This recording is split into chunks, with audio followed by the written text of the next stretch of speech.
The winds howled across the plains of Wyoming territory as Nora Rutherford clutched the faded blue ribbon around her wrist, her knuckles white with determination as the stagecoach lurched forward. It was 1876, and she was returning to Sweetwater after 5 long years away, 5 years that had stretched like an eternity since Xavier Cross had tied that very ribbon around her wrist and promised to wait for her. "You holdin' on all right, miss?" The elderly gentleman across from her adjusted his spectacles, eyeing the ribbon with curiosity. "Yes, thank you." Nora smoothed her travel-worn skirt, feeling the weight of her decision pressing down upon her shoulders. She had left Sweetwater to study teaching in Boston at her father's insistence, leaving behind the only man she had ever loved. A man who likely believed she had abandoned him completely. The stagecoach hit another rut, sending her small frame bouncing against the wooden seat. At 23, Nora had grown from the uncertain girl who had departed Sweetwater.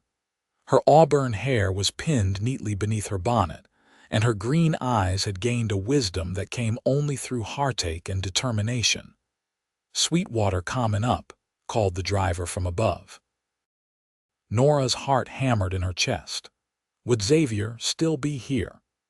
Had he moved on, perhaps married some local girl who hadn't abandoned him for education back east?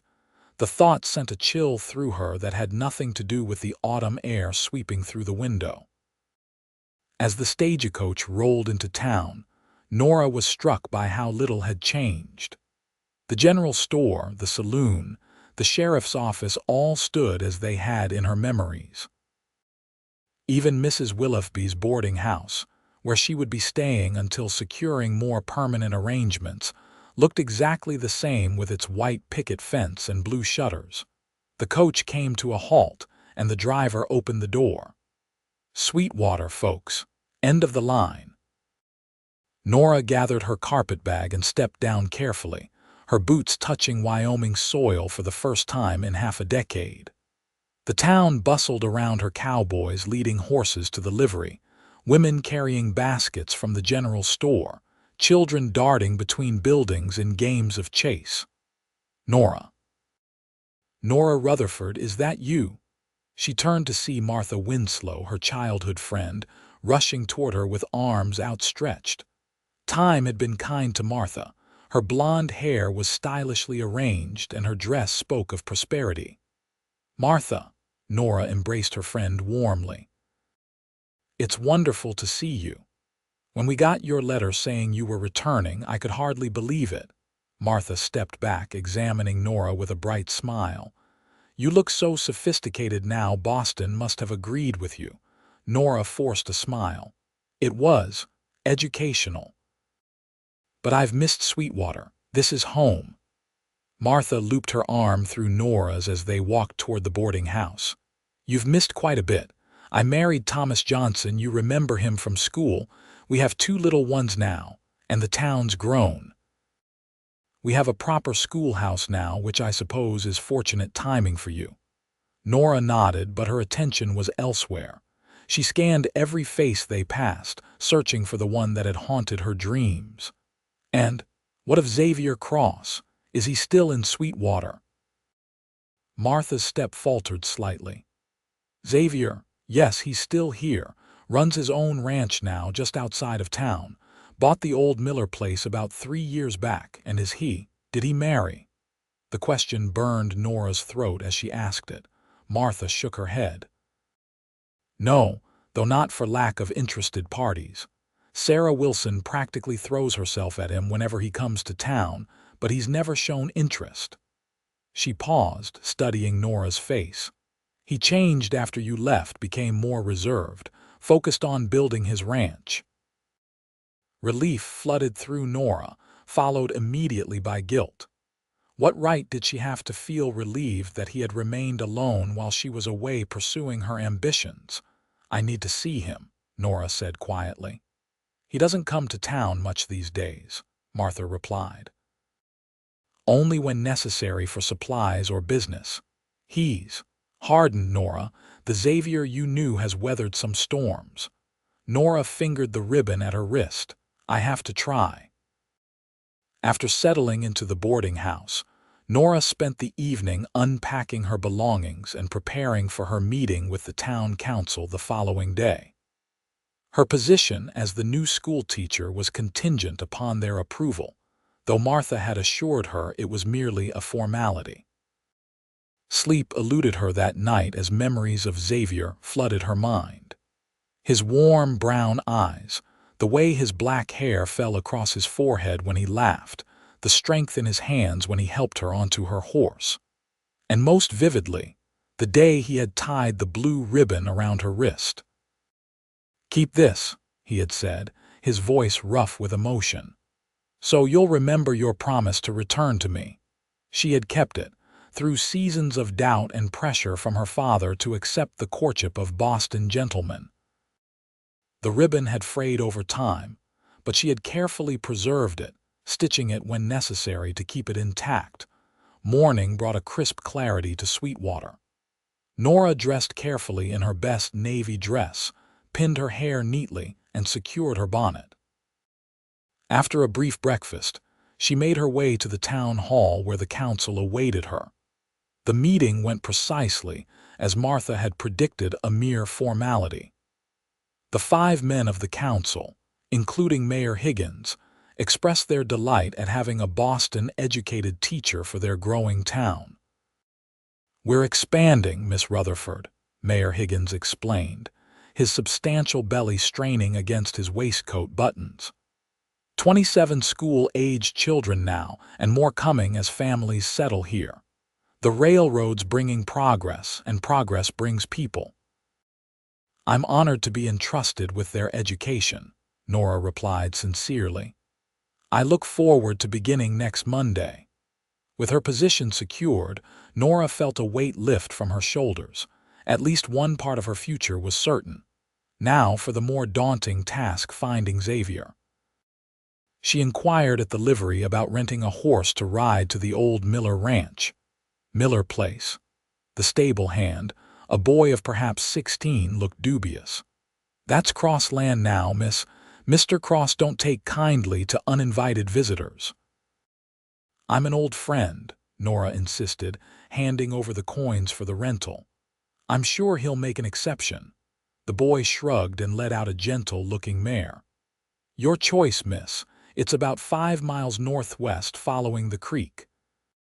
Can't miss it. White house with a red barn, biggest spread before you hit the foothills." Nora thanked him and mounted the horse with practiced ease. Despite her years in Boston, she hadn't forgotten how to ride. The feel of a horse beneath her was a homecoming in itself, and she guided the mare out of town with growing confidence. The landscape opened before her, vast stretches of prairie grass, dotted with wildflowers and the occasional cottonwood tree. The creek gurgled alongside the trail, a constant companion as she rode. Birds called overhead, and in the distance she could make out the shapes of cattle grazing. This was the Wyoming she had missed, open, wild, and free. Boston, with its crowded streets and rigid social conventions, had never truly felt like home. As she crested a small rise, the Cross Ranch came into view. The stable boy had been right, it was impossible to miss. The white farmhouse stood proudly against the backdrop of distant mountains, flanked by a large red barn and several outbuildings. A corral held several horses, and beyond, Nora could see the vast expanse of land that now belonged to Xavier. He had done well for himself. Pride swelled in her chest, followed immediately by a wave of nervousness. What would she say to him after all this time?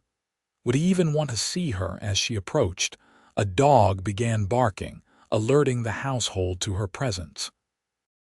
A ranch hand emerged from the barn, watching her approach with suspicious eyes. "Can I help you, madam?" he called as she drew closer. Nora reined in her horse. "I'm looking for Xavier Cross. Is he available?" The man, middle-aged with a weathered face, looked her over carefully. The boss is out checking the north pasture. Should be back before sundown. You're welcome to wait, but I can't promise he'll have time for visitors." "I'll wait," Nora said firmly. "Please tell him Nora Rutherford is here." Recognition flickered in the ranch hand's eyes, and he nodded slowly. "Miss Rutherford?" "Yes, I'll let him know when he returns. You can wait on the porch if you'd like. I'm Frank, by the way. Frank Donovan, foreman here at Cross Ranch." "Thank you, Mr. Donovan."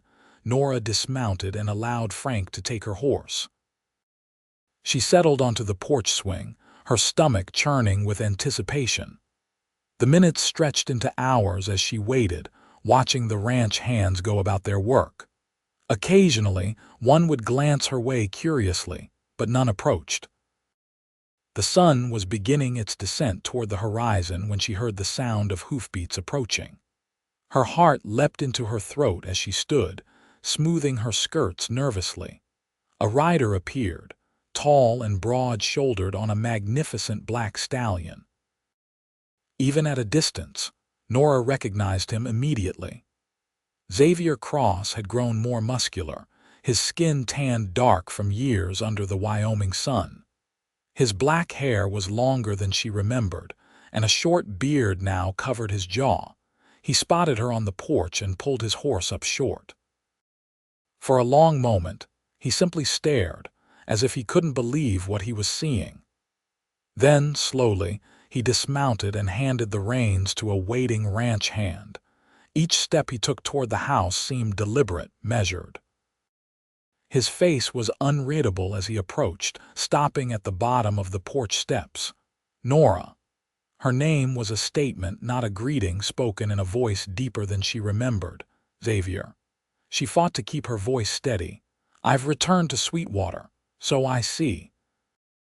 His brown eyes traveled over her face, taking in every detail. 5 years is a long time. "Too long," she admitted. "May I speak with you, privately?" He hesitated, then nodded curtly.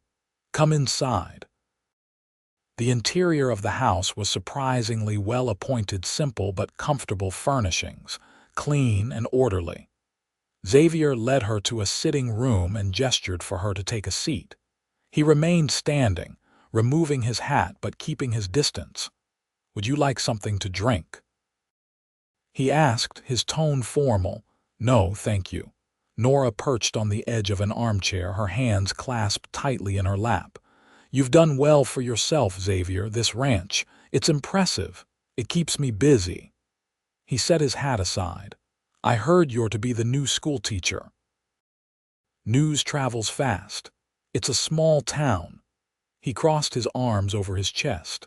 "Why are you here, Nora? At my ranch, I mean." The directness of his question caught her off guard, though she should have expected nothing less from Xavier. He had never been one to dance around a subject. "I." She hesitated, then extended her wrist, showing him the blue ribbon she had carefully tied there that morning. "I kept my promise. I came back." Xavier's expression didn't change, but she saw his jaw tighten. "You're 5 years late. My father insisted I complete my education.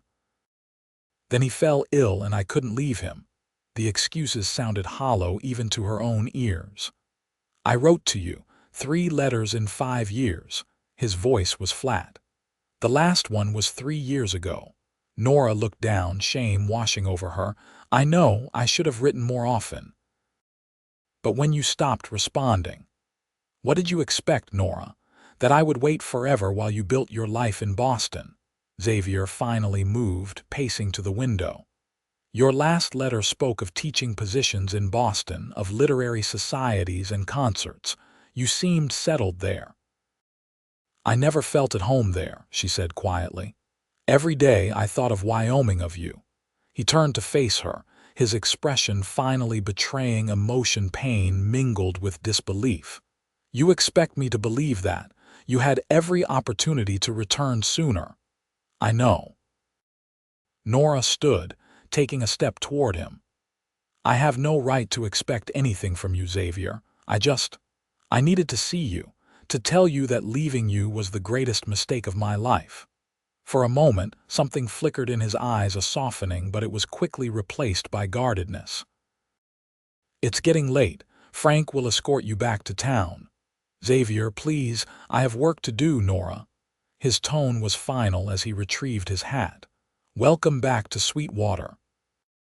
With that, he strode from the room, leaving Nora standing alone with the weight of 5 years of absence crushing down upon her. The ride back to town was silent, with Frank casting occasional sympathetic glances her way. By the time they reached Sweetwater, twilight had descended, painting the town in shades of purple and gold. "He's not usually so curt," Frank offered as he helped her dismount at the boarding house. "The boss, I mean. He's fair and decent to work for." "I heard him," Nora said simply. "I don't blame him for his reaction." Frank hesitated, then said, "He kept something of yours, you know. Never talks about it, but I've seen him take it out sometimes, late at night when he thinks no one's around." Hope stirred in Nora's chest. "What is it?" "Can't rightly say, miss. Some kind of keepsake. Just thought you should know whatever was between you two. It meant something to him. Still does, I reckon." With those words, Frank tipped his hat and rode away, leaving Nora with a tiny flame of hope flickering in her heart. The next few days passed in a blur of preparation for the start of school. Nora arranged her classroom, reviewed student records, and created lesson plans. The work kept her mind occupied during the day, but nights were filled with thoughts of Xavier and their brief, painful reunion. On Saturday, Nora decided to visit the general store to purchase additional supplies. As she examined a selection of chalk, the bell above the door jingled, and a familiar voice filled the store. "Morning, Mr. Peterson. I need to place an order for fence posts and barbed wire." Xavier stood at the counter, his back to her. He wore a clean shirt and his best Stetson, his town clothes, as he used to call them. Nora froze, unsure whether to announce her presence or slip away unnoticed. Mr. Peterson solved her dilemma. "Miss Rutherford is just over there, Mr. Cross. Perhaps you two would like to catch up while I prepare your order." Xavier turned, his eyes finding hers immediately. He nodded curtly. "Miss Rutherford, Mr. Cross." The formality felt wrong on her tongue.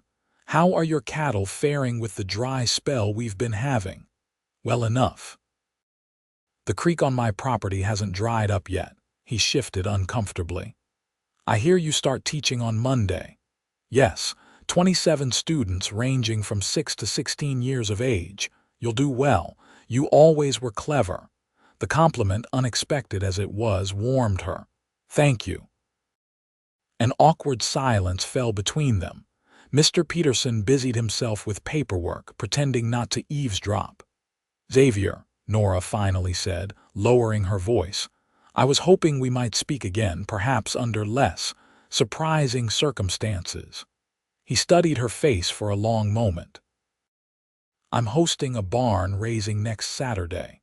The Johnsons lost theirs in a fire last month. You're welcome to attend if you'd like." It wasn't exactly the private conversation she'd hoped for, but it was something. "I'd like that very much." Mr. Peterson returned with Xavier's order details. "That'll be ready for pickup next Wednesday, Mr. Cross." "Thank you." Xavier settled his hat more firmly on his head.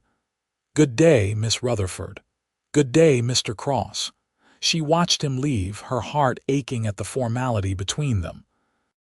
They had once been so close, finishing each other's sentences and communicating with mere glances. Now they were like strangers performing a careful dance of politeness. "He's a good man," Mr. Peterson commented as he rang up Nora's purchases. "Works harder than any 3 men combined. Built that ranch from almost nothing." "I know he's a good man," Nora replied softly. "Better than I deserved." Monday arrived, and with it, Nora's first day of teaching.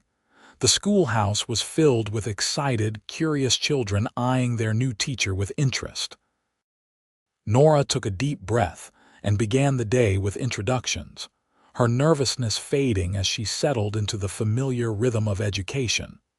By Friday, she had established herself as firm but fair, earning the respect of her students and their parents. Word of her effective teaching methods spread quickly through the small town, and several mothers stopped her after school to express their appreciation. Saturday dawned clear and warm, perfect weather for a barn raising. Nora dressed carefully in a practical blue skirt and white blouse, pinning her hair in a simple style that wouldn't come loose during the day's activities. The ribbon, as always, was tied around her wrist, partly hidden by her sleeve. Martha and her husband Thomas offered to drive her to the Johnson farm, where the community was gathering to help rebuild what had been lost. Xavier's providing most of the lumber, Thomas informed her as their wagon rattled along the dirt road. Wouldn't take a penny for it, either. Said it was neighborly duty. That sounds like him, Nora said, smiling softly. Martha shot her a knowing look. You still care for him. It wasn't a question, but Nora answered anyway. I never stopped. Then fight for him, Martha said firmly. The Xavier I've seen these past 5 years needs someone to break through those walls he's built. The Johnson farm was already bustling with activity when they arrived. Men in work clothes were unloading lumber and tools, while women set up tables for the midday meal that would feed the workers. Children darted about, both helping and hindering in equal measure. Xavier stood at the center of it all, directing operations with the confidence of a natural leader. He had shed his coat in the morning warmth, and his shirt sleeves were rolled up to reveal strong forearms. Nora's heart skipped at the sight of him. As if sensing her presence, he looked up, their eyes meeting across the busy farmyard. He nodded once in acknowledgement before returning to his conversation with Mr. Johnson. Go help with the food, Martha suggested, giving Nora a gentle push. The men will be hungry soon enough. For the next few hours, Nora worked alongside the other women, preparing sandwiches and pouring lemonade. She stole glances at Xavier whenever possible, admiring the way he worked efficiently, patiently instructing younger men, his muscles flexing as he lifted heavy beams. By midday, the frame of the barn was taking shape.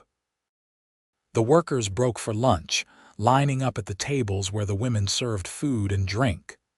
When Xavier approached, Nora deliberately positioned herself to serve him. Lemonade, she offered, holding out a cup. Thank you. Their fingers brushed as he took it, sending a jolt of awareness through her. You've organized this wonderfully, she said. Everyone knows exactly what to do. A hint of pride crossed his features. It's not so different from running a ranch. Everyone has their strengths, including you. Nora held his gaze. I always knew you would build something impressive, Xavier.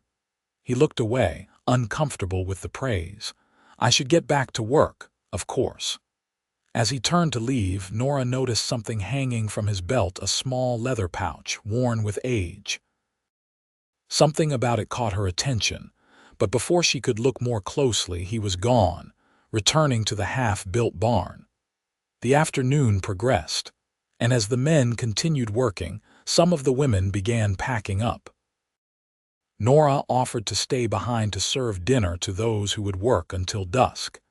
As the sun began its descent, only a handful of men remained, Xavier among them.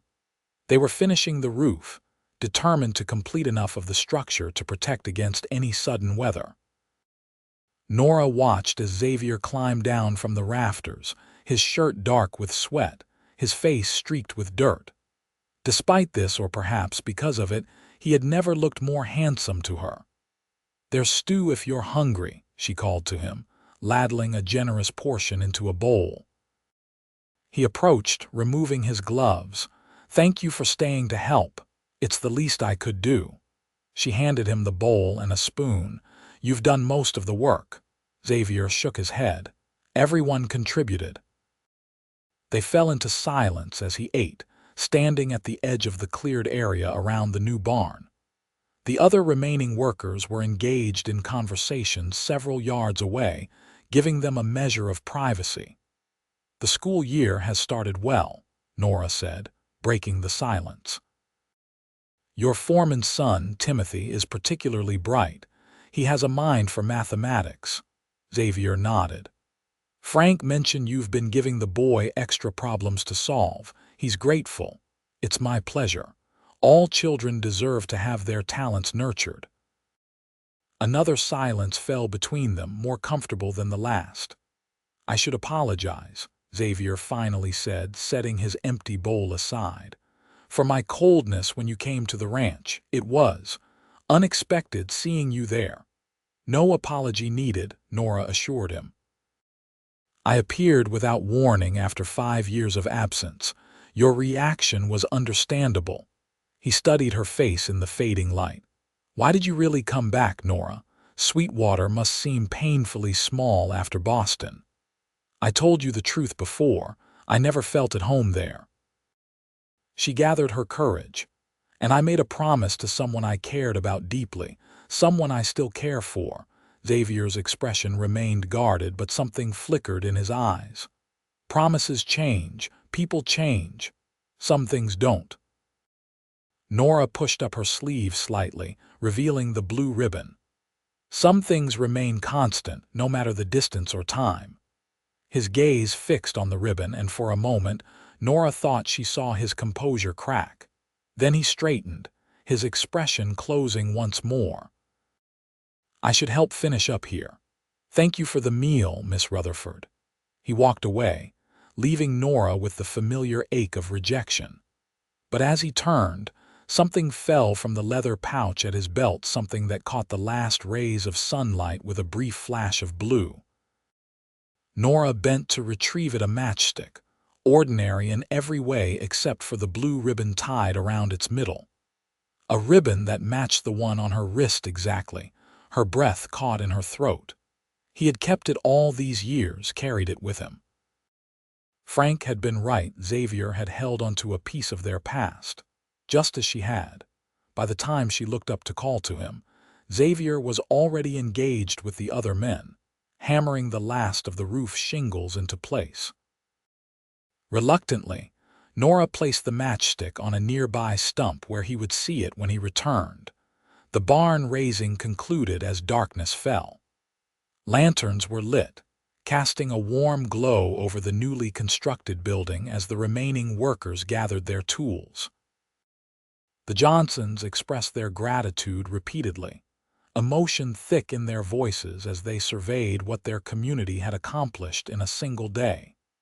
Xavier approached the stump where Nora had left the matchstick, his face unreadable as he picked it up. His eyes found hers across the yard, a question in them that he didn't voice. Thomas Johnson's wagon was ready to depart, and Martha called for Nora to join them. "I'll see her home," Xavier said suddenly, walking over to them. "If that's agreeable to you, Miss Rutherford." Nora's heart leapt. "Yes, that would be fine. Thank you." Martha shot her an encouraging smile as she and Thomas departed, leaving Nora and Xavier standing in the growing darkness. "My wagon is this way," he said, gesturing toward a well-built buggy hitched to a chestnut mare. They rode in silence for the first mile, the only sounds the creaking of the wagon and the steady clip-clop of the horses' hooves. Xavier held the reins loosely in his capable hands, his profile illuminated by moonlight. "You kept it," Nora finally said, her voice soft in the darkness.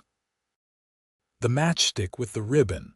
Xavier's hands tightened on the reins. "Yes." Why, he was quiet for so long that Nora thought he might not answer. Then it was a reminder. "Of what?" "Of what I once had, what I lost." He slowed the horse as they approached a creek crossing. "And a promise I made to myself." "What promise?" Xavier guided the horse carefully through the shallow water before responding. "That I wouldn't be fooled twice, that I would build something lasting with or without you." The words stung, but Nora recognized the hurt behind them. You've succeeded admirably. Your ranch is everything you dreamed of. Not everything." The admission was quiet, almost lost beneath the sounds of the night. Hope flickered in Nora's chest. "Xavier, when I left for Boston, I was young and foolish. I allowed my father to convince me that education was more important than love. It was the greatest mistake of my life." "You seemed content enough in your letters," he said, a hint of bitterness creeping into his voice. "Descriptions of museums and lectures and sophisticated society." "I wrote what I thought would impress you," Nora admitted. "I wanted you to be proud of me, to think I was making something of myself. But every night, I dreamed of Wyoming, of this land, of you." The wagon crested a small rise, and Sweetwater came into view, its windows glowing warmly in the distance. "When your letters stopped coming," she continued, "I thought you had moved on, that you had found someone else." Xavier was silent for several moments. "I tried to move on. I courted Sarah Wilson for a time. She's a good woman."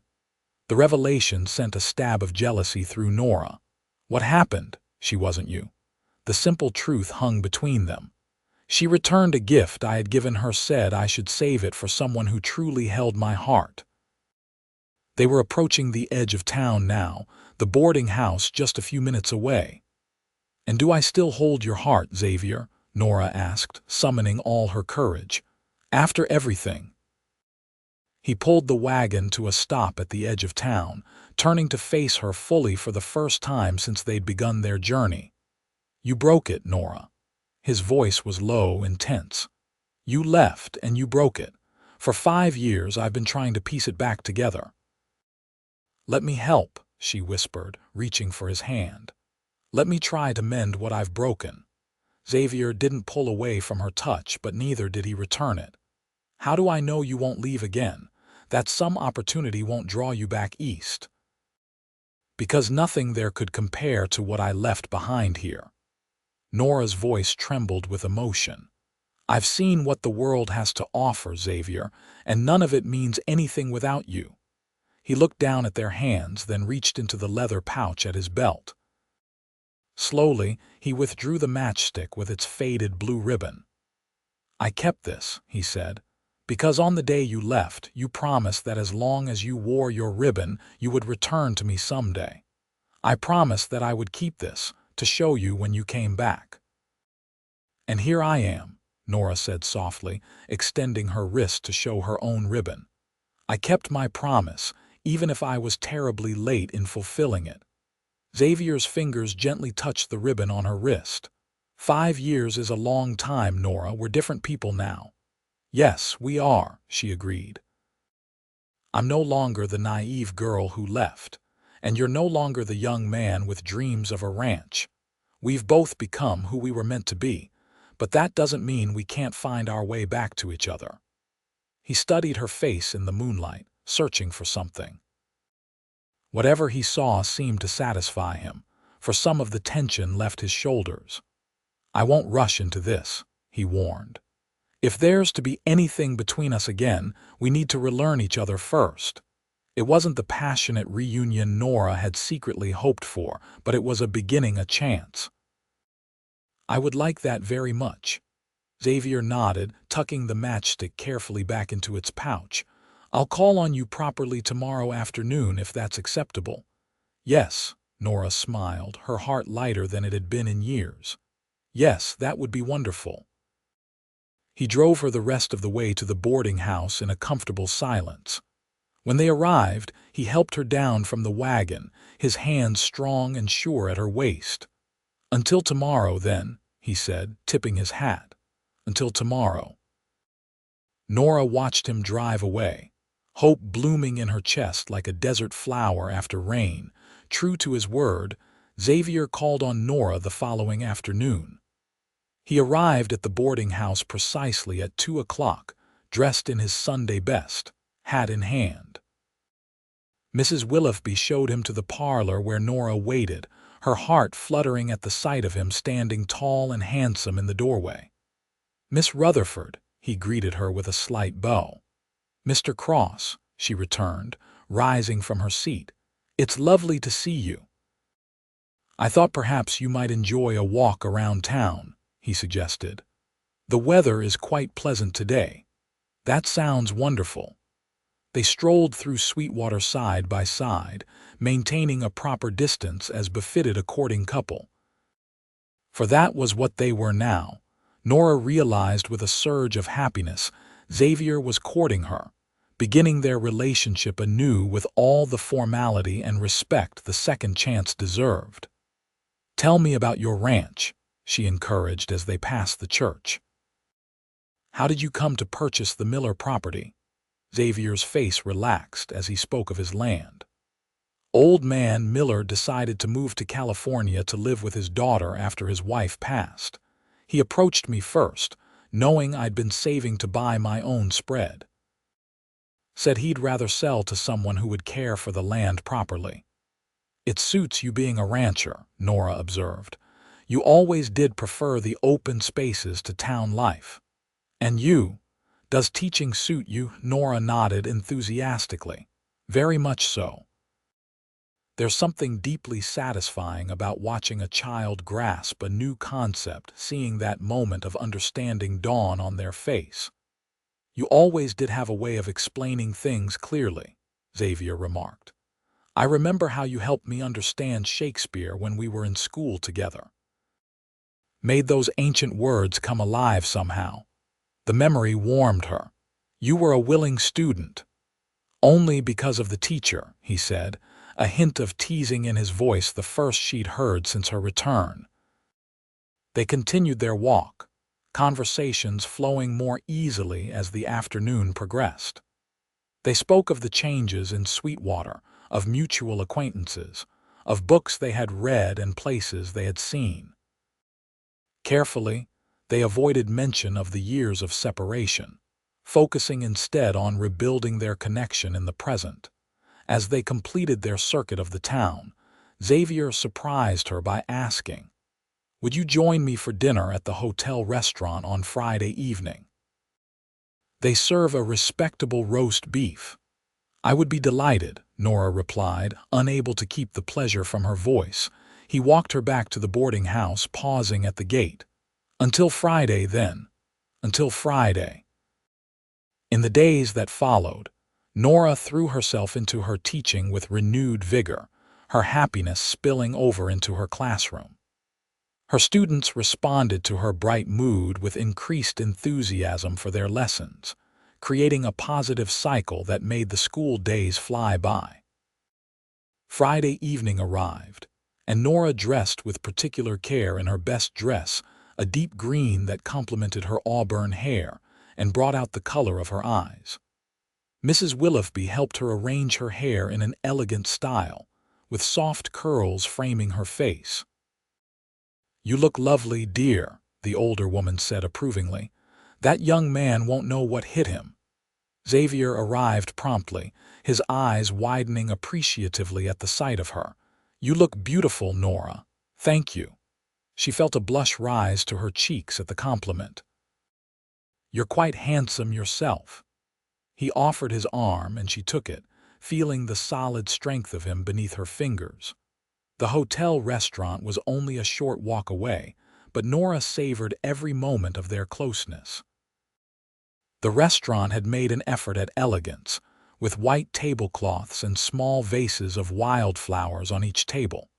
The maitre d' showed them to a corner table, somewhat removed from the other diners. "I took the liberty of requesting a more private setting," Xavier explained as he held her chair. "I thought it might be easier to talk." "It's perfect," Nora assured him. Dinner was delicious roast beef with potatoes and fresh vegetables, followed by apple pie. Throughout the meal, their conversation flowed naturally, punctuated by occasional laughter as they recalled shared memories from their youth. "You remember when we sneaked away from the Founders' Day picnic to go fishing?" Xavier asked, his eyes crinkling with amusement. "Your father was furious when we returned with mud up to our knees." Nora laughed. "And you gallantly took all the blame, claiming you had insisted I accompany you. He didn't believe you for a second. He knew perfectly well it had been my idea.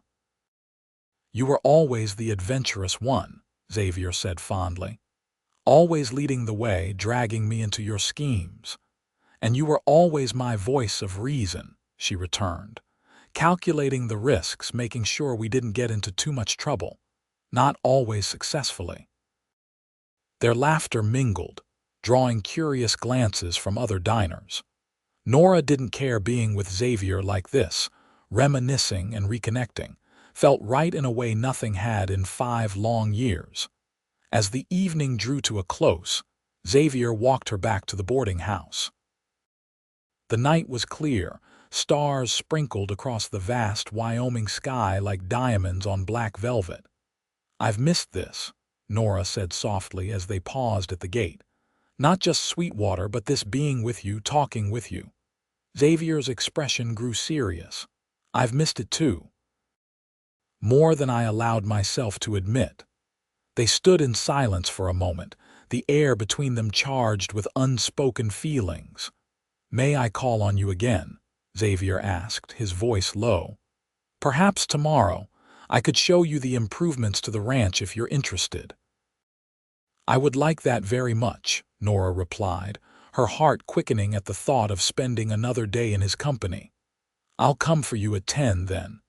He hesitated, then reached for her hand, raising it to his lips in a gesture that sent warmth flooding through her. "Good night, Nora." "Good night, Xavier." She watched him walk away, her hand still tingling from the touch of his lips. Progress, she thought with a smile. Slow but steady progress. The following morning dawned bright and clear. Nora dressed in a practical riding skirt and jacket, anticipating a day at the ranch. When Xavier arrived with his wagon, she was ready, her excitement barely contained. "You look prepared for ranch life," he commented approvingly as he helped her into the wagon. "I may have been in Boston for 5 years, but I haven't forgotten how to dress for a day in the country," she replied with a smile. The journey to Cross Ranch was filled with easy conversation. Xavier pointed out changes in the landscape, new homesteads, expanded grazing lands, the progress of the railroad construction in the distance. "The railroad will change everything," he remarked. "Already has in many ways. Sweetwater's growing faster than anyone expected." "Do you welcome the changes?" Nora asked, curious about his perspective. Xavier considered the question. "Some of them. The railroad means better prices for cattle, more reliable supplies, but I worry about what we might lose: the openness, the freedom that drew people here in the first place."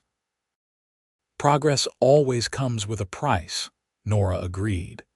"In Boston, I saw neighborhoods transformed beyond recognition in just a few years, not always for the better." As they approached the ranch, Nora was struck again by how impressive it was: not just the buildings, but the obvious care with which the land was maintained. Fences were in good repair, cattle looked healthy, and the grounds around the house were neat and well tended. "This is all you're doing," she said admiringly as Xavier helped her down from the wagon. "You've built something remarkable here." A hint of pride crossed his features. "It's been a lot of work, but worth every drop of sweat."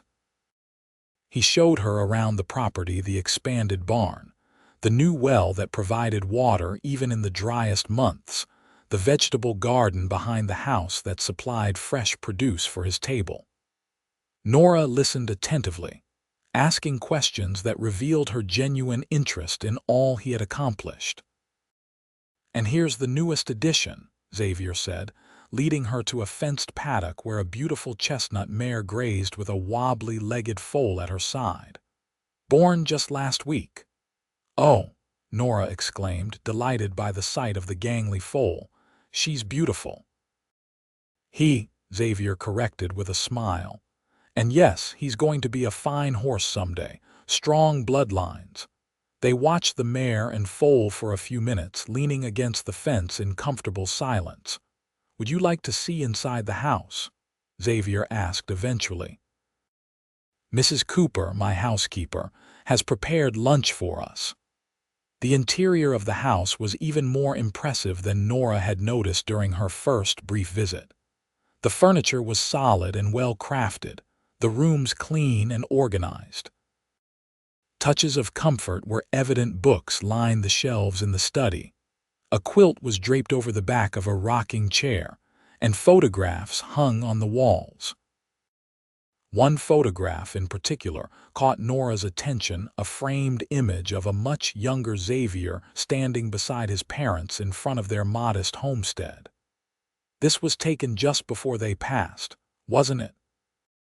She asked softly, remembering the fever that had claimed both his parents within days of each other when Xavier was 19. Yes. He stood beside her, looking at the photograph with a hint of sadness.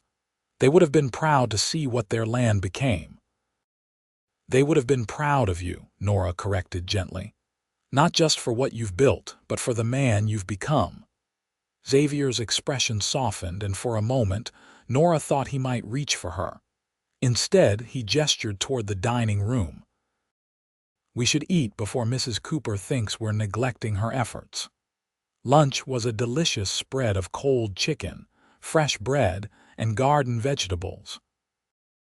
Mrs. Cooper, a cheerful woman in her 50s, joined them briefly before returning to her duties, but not before giving Nora a warmly appraising look that suggested she approved of her employer's guest.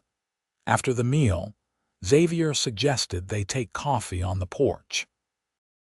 The view from the rocking chairs was spectacular: rolling grasslands stretching to distant mountains, cattle grazing peacefully, and above it all, the vast Wyoming sky.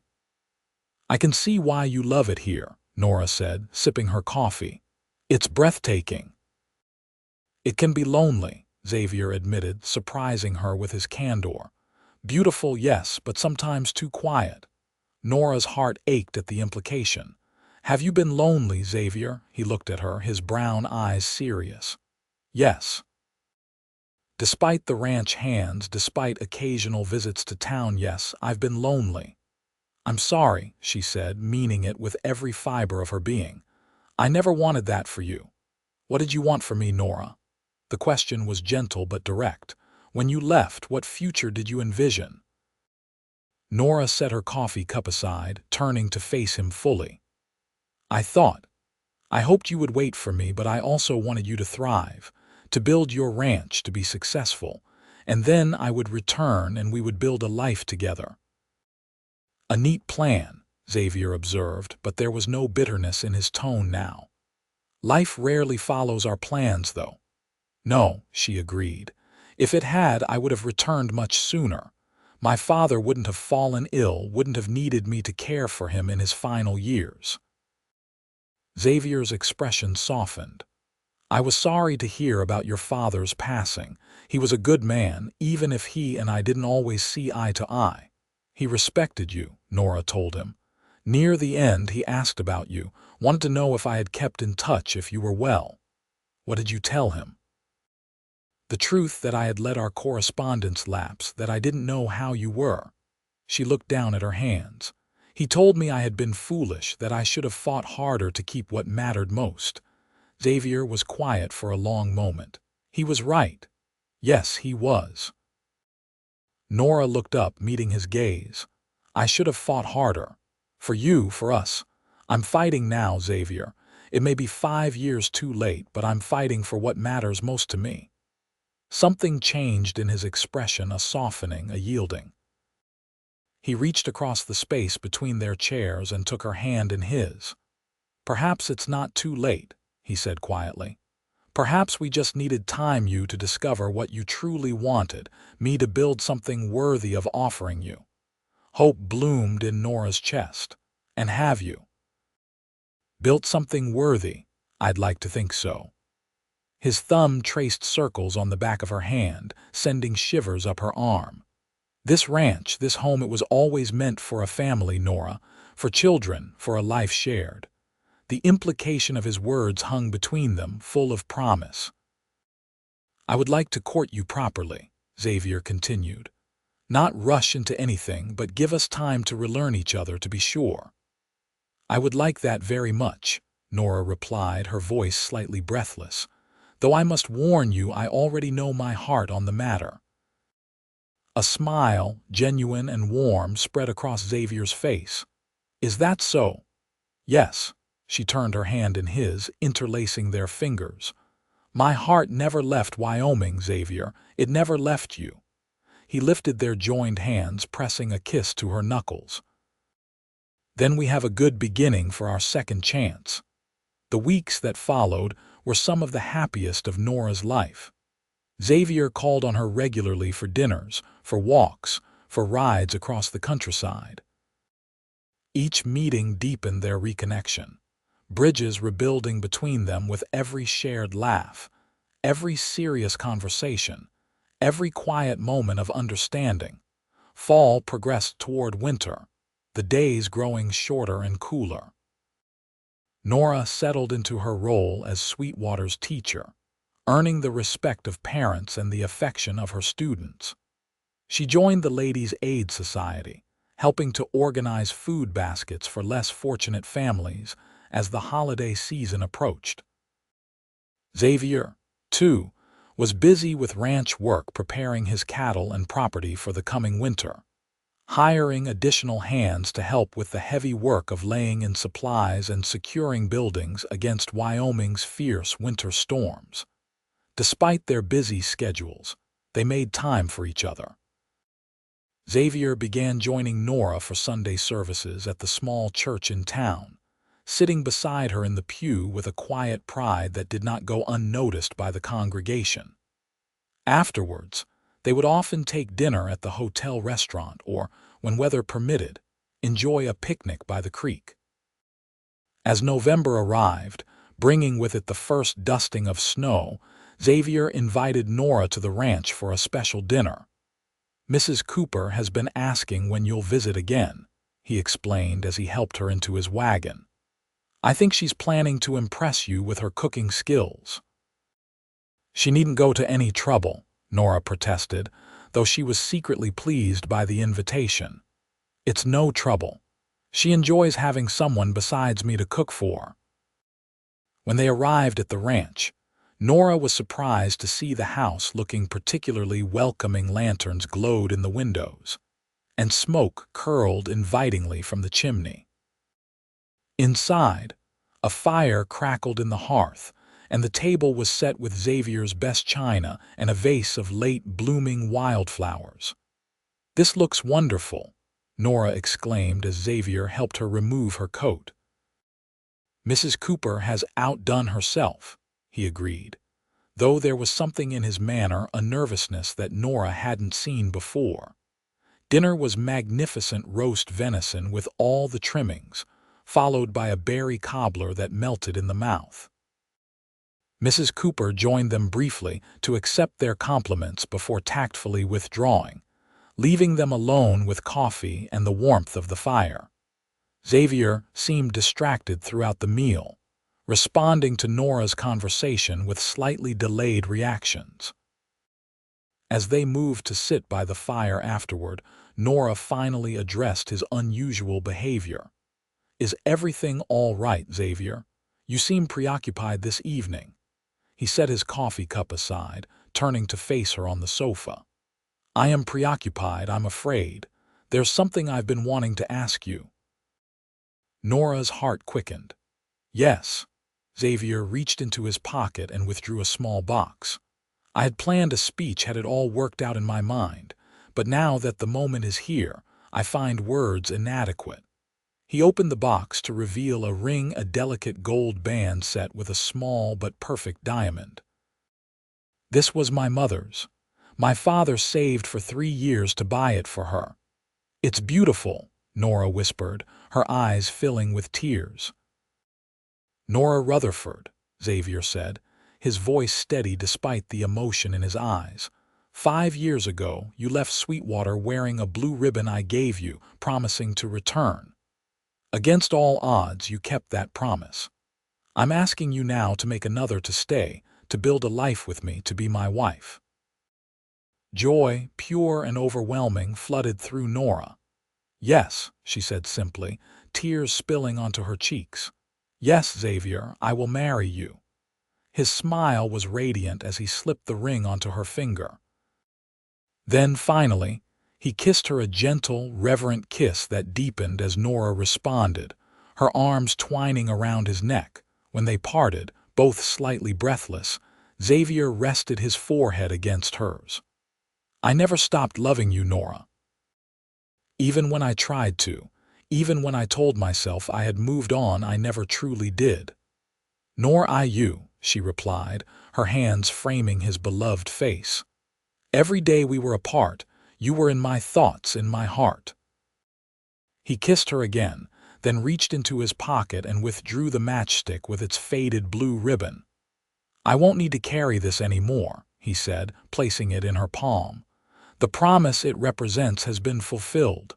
Nora touched the ribbon on her wrist. "And this? Shall I remove it as well?" Xavier shook his head, covering her hand with his. "Keep it, as a reminder of the journey that brought us here, of promises made and kept, despite all obstacles." They announced their engagement the following Sunday, to the delight of the congregation. Martha hugged Nora fiercely, whispering, "I told you to fight for him." Plans for a December wedding quickly took shape. The town embraced the celebration enthusiastically. After all, their schoolteacher and one of their most respected ranchers joining in matrimony was cause for communal joy. The Ladies' Aid Society insisted on helping with preparations, and soon Nora found herself surrounded by willing assistants eager to create the perfect wedding. The church was to be decorated with evergreens and winter berries, and Mrs. Peterson from the general store offered her prized collection of white candles for the ceremony. For her part, Nora ordered a wedding dress from Denver, a creation of ivory silk and delicate lace that arrived just 2 weeks before the wedding date. When she tried it on in Mrs. Willoughby's parlor, both women were reduced to tears by its perfect elegance. "You'll be the most beautiful bride Sweetwater has ever seen," Mrs. Willoughby declared, dabbing at her eyes with a handkerchief. Xavier, meanwhile, threw himself into preparing their home. He added a small study for Nora adjacent to the parlor, filling its shelves with books he remembered her enjoying. He commissioned a new bedroom set from the town's carpenter, a magnificent 4-poster bed, a dressing table, and a wardrobe large enough for all of Nora's belongings. "You needn't go to such expense," Nora protested when he showed her these improvements during one of her visits to the ranch. "I want our home to be perfect for you," Xavier replied, his expression earnest. "For us." "It already is," she assured him, squeezing his hand. "It's perfect because it's ours." The wedding day dawned clear and cold, with fresh snow blanketing Sweetwater in pristine white. From her window at the boarding house, Nora watched the sun rise, casting pink and gold light across the glittering landscape. In a few hours, she would be Mrs. Xavier Cross, a dream she had carried in her heart for 5 long years, finally coming true. Martha arrived to help her dress, bringing with her a bouquet of hothouse flowers specially ordered from Cheyenne. "Something old," Martha said, handing Nora a lace handkerchief that had belonged to her grandmother. "Something new," she continued, pointing to the dress hanging on the wardrobe door.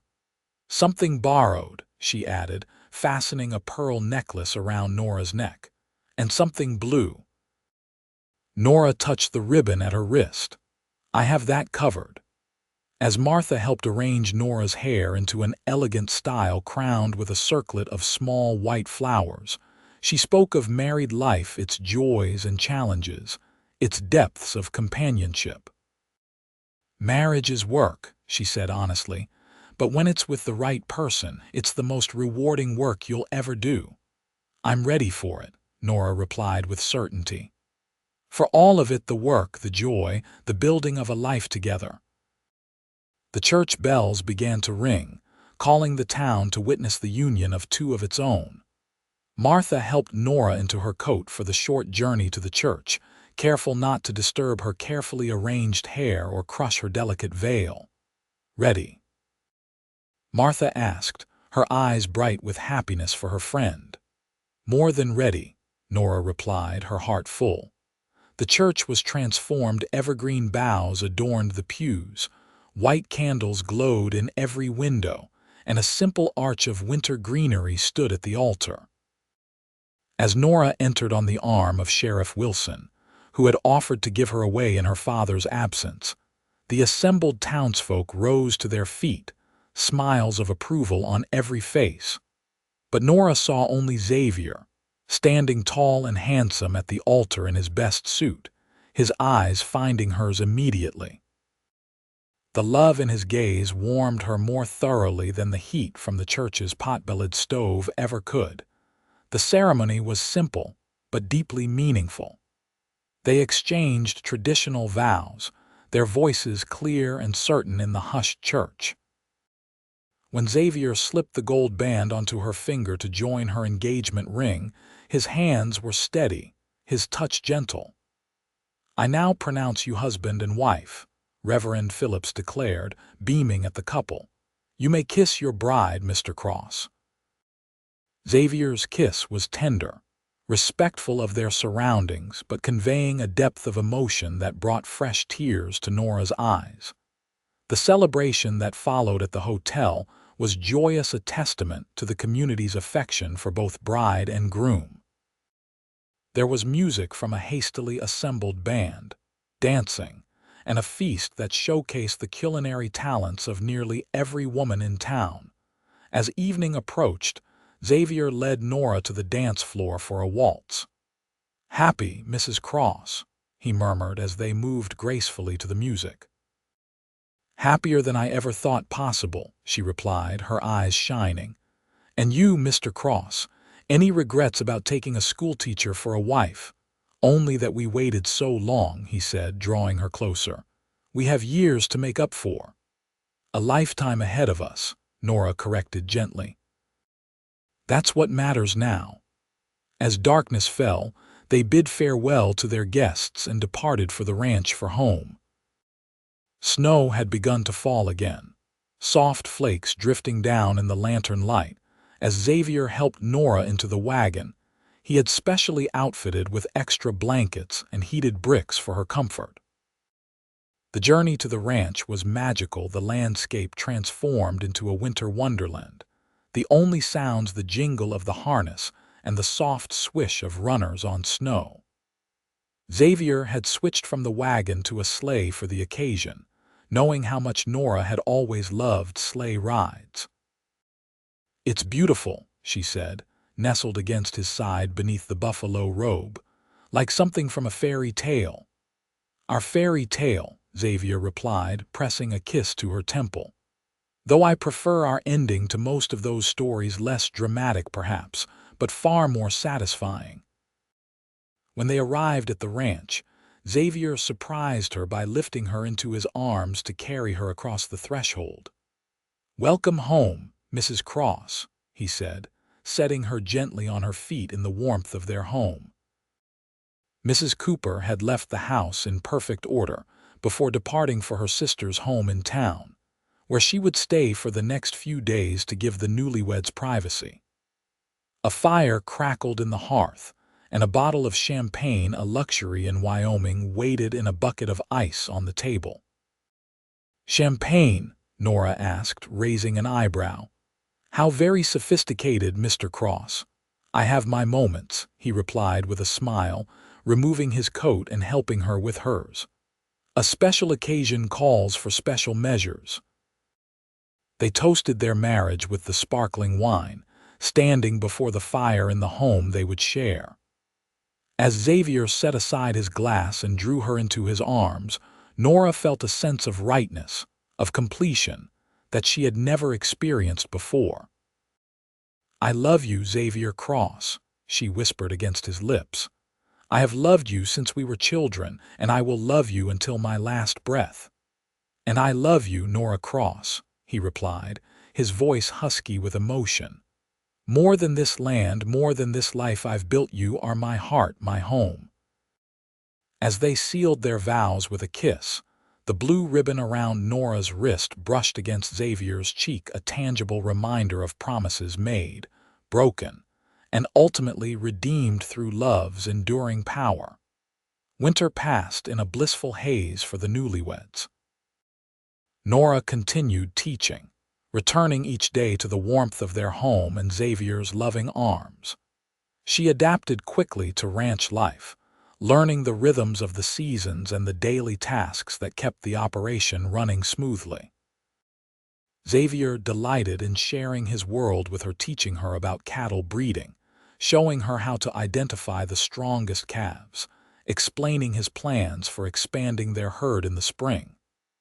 Nora absorbed it all eagerly, proud to be not just his wife but his partner in building their future.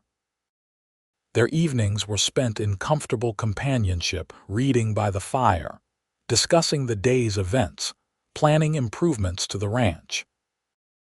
Sometimes they simply sat in contented silence, Nora working on her lesson plans while Xavier reviewed his ledgers, the quiet broken only by the crackling of the fire and the occasional comment or question. And at night, they discovered each other anew in the privacy of their bedroom, their passion tempered by tenderness, their bodies expressing what words sometimes could not. Spring arrived with a rush of new life. Calves were born, fields turned green, and wildflowers carpeted the prairie in a riot of color. Nora planted a garden larger than the one Xavier had maintained, adding flowers among the vegetables and herbs. "It's not just about food," she explained when he questioned the addition of marigolds and daisies. "Beauty feeds the soul, Xavier." He couldn't argue with that, especially when he saw the pleasure the blooms brought her. Soon, he found himself helping her plan a small orchard, apple and cherry trees that would take years to mature but would, one day, provide fruit for their table and shade for their children. The mention of children was no longer hypothetical. By late spring, Nora was certain she was with child. When she shared the news with Xavier, his joy was boundless. He lifted her in his arms and spun her around, his laughter mingling with hers in the golden afternoon light. "A baby," he said in wonder, placing a gentle hand on her still flat stomach. "Our child." "The first of several, I hope," Nora replied, covering his hand with hers. "I always wanted a large family." "As many as you want," Xavier promised, kissing her tenderly. "This house was built for children, for laughter and noise and life." Word of their expected child spread quickly through Sweetwater. The town responded with typical generosity. Gifts of baby clothes appeared, offers of help when the time came, and no shortage of advice from experienced mothers. As summer progressed, Nora's condition became more evident. She continued teaching until the end of the school year, then focused on preparing their home for the baby's arrival. Xavier commissioned a cradle from the town carpenter, a beautiful piece crafted from polished oak that would be an heirloom for generations to come. Their first anniversary approached as autumn painted the landscape in shades of gold and crimson. Nora, now in her 8th month, moved more slowly but with a serene happiness that made her more beautiful than ever in Xavier's eyes. On the morning of their anniversary, Xavier woke early and slipped out of bed without disturbing his sleeping wife.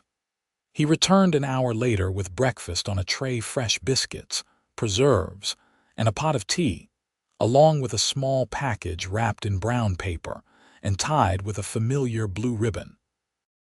"Happy anniversary, my love," he said as Nora stirred awake, her hands automatically going to her rounded belly. "You shouldn't have gone to such trouble," she protested, though her smile belied her words. "1 year of marriage to the most wonderful woman in Wyoming. That deserves celebration." Xavier set the tray across her lap and sat beside her on the bed. After they had shared the meal, he handed her the package. For you." Nora untied the ribbon carefully, the same shade of blue as the one still adorning her wrist, though this one was new and unworn. Inside the paper was a small book bound in soft leather. "Open it," Xavier encouraged. Nora did, finding not printed pages but handwritten ones. The first page reads simply, "For Nora, my heart's journey." "It's a record," Xavier explained as she turned the pages with growing emotion. "Every important moment of our lives together, from the day you returned to Sweetwater to yesterday, when you felt our child kick so strongly. It made you laugh out loud." Tears filled Nora's eyes as she read snippets of his neat handwriting, memories captured in ink, preserving the first year of their marriage in vivid detail. "It's beautiful," she whispered, tracing the words with her fingertips. "The most perfect gift." "There are many blank pages," Xavier said, taking her hand, "for all the moments yet to come." Nora leaned forward to kiss him, pouring all her love into the gesture. "I have something for you as well, though it's not nearly so thoughtful." She reached into the drawer of her bedside table and withdrew a small box. Inside was a gold pocket watch, its case engraved with Xavier's initials. "So you'll always know when it's time to come home to us," she said as he examined it with obvious pleasure. "The best part of every day," he assured her, kissing her again. "Coming home to you." Their tender moment was interrupted by a sharp intake of breath from Nora, her hand flying to her side. "The baby?" Xavier asked, instantly alert. "Just kicking," she assured him, guiding his hand to feel the movement beneath her nightgown. "Strong like his father." "Or determined like his mother," Xavier countered with a smile. They spent the day quietly celebrating their anniversary, a year of love reclaimed and deepened, a year of building their life together. Neither could have imagined, on that day when Nora had first returned to Sweetwater, wearing a faded blue ribbon, just how complete their happiness would become. Their son, James Thomas Cross, was born 2 weeks later, a healthy, robust baby with Xavier's dark hair and Nora's green eyes. The delivery was long but uncomplicated, with Martha Johnson and the town's midwife attending.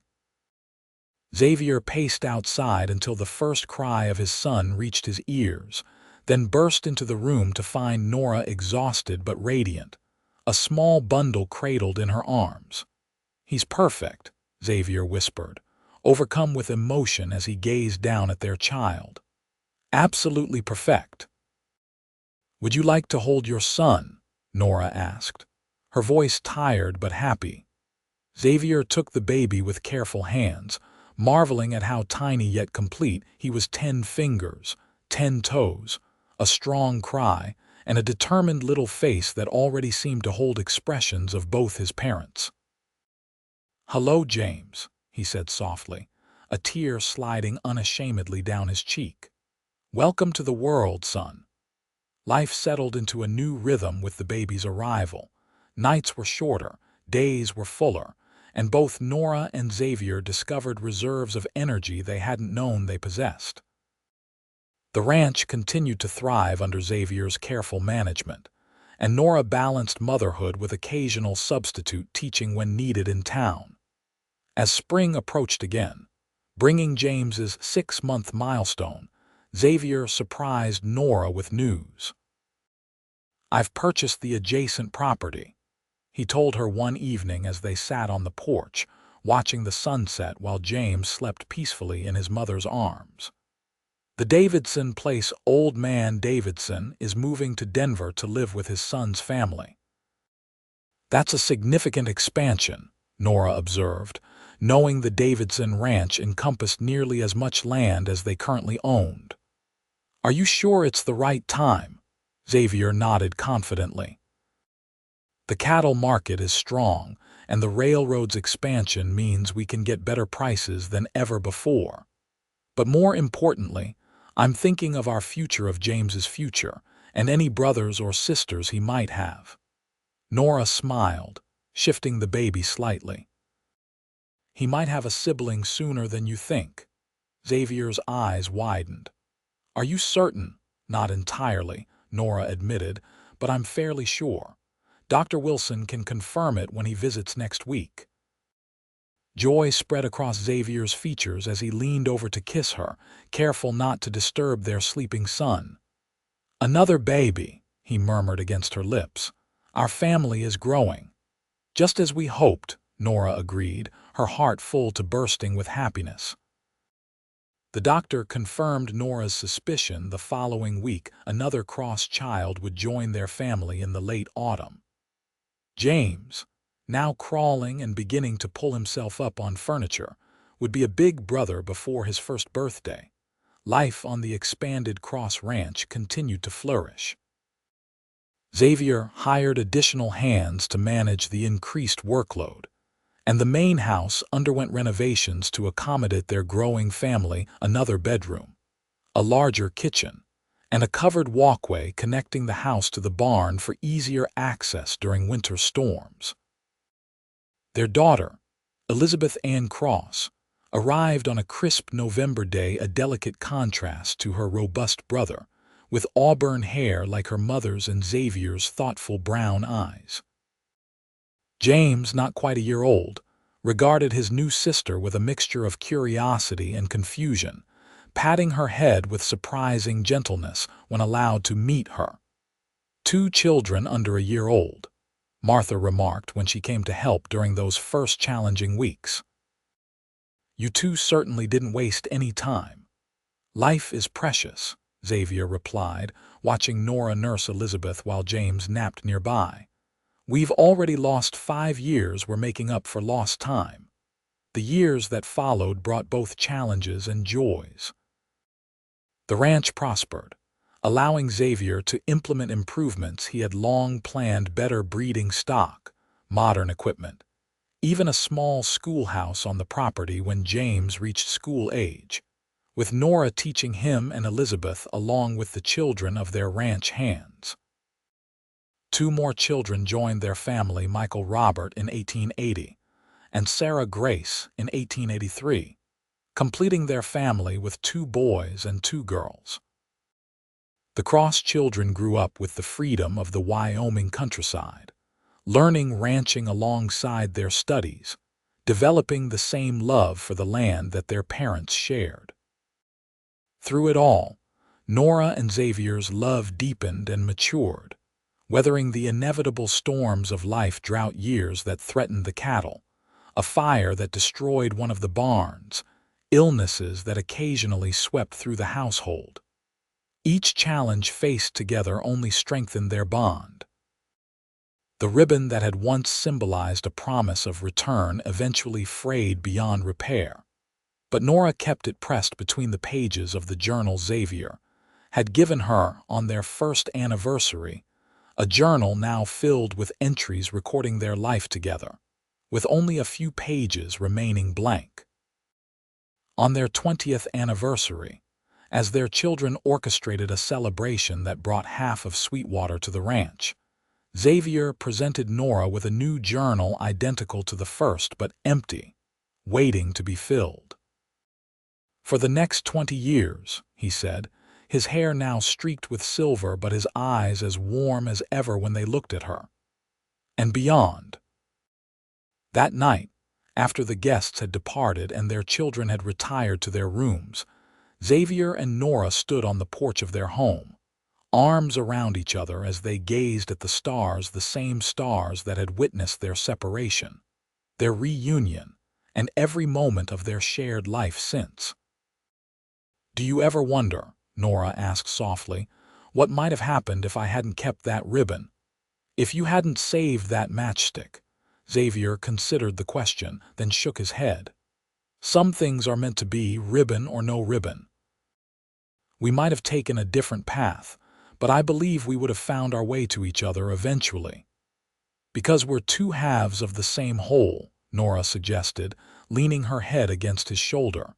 "Exactly that." Xavier pressed a kiss to her temple, still marveling after all these years at how perfectly she fit against him. though I'm glad for the ribbons and matchsticks that helped us find our way home." "Home," Nora repeated, the word encompassing everything they had built together: the ranch, their family, their love. "There's no place I'd rather be."